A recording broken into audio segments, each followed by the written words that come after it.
Быйыл Ороз айы 11 мартта башталды. Күн барган сайын ысып бара жаткан учур.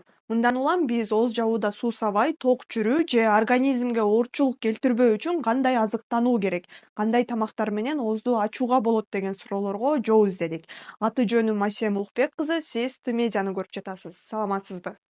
Ооз ачарга эмне жесе болот?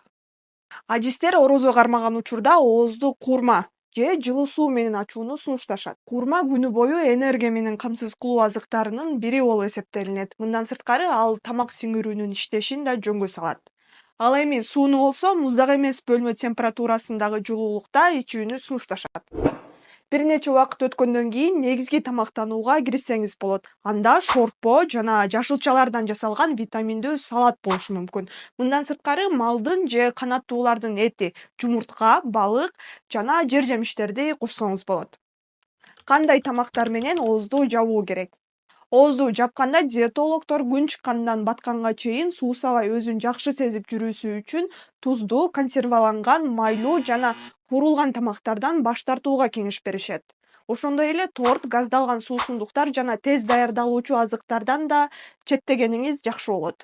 Буларды сиз ден соолукка пайдалуу делген буурчак, гречка сыяктуу дан азыктарына алмаштырып, таттуулардын ордуна болсо куурма, алма же болбосо кургатылган жер жемиштерди жесеңиз болот.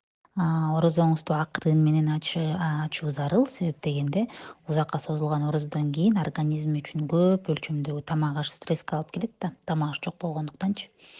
Анын ченемдүү карманууга аракет кылышы керек.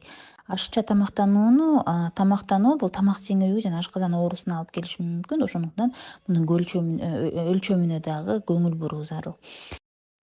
Биздин маалымат сизге Ороз айында эле эмес, күнүмдүк жашооңузда да көмөгүн берет деп ойлойм. Андыктан Т-медиага катталып, биздин видеолорго лайк басыңыз. Туткан орозоңуз кабыл болсун.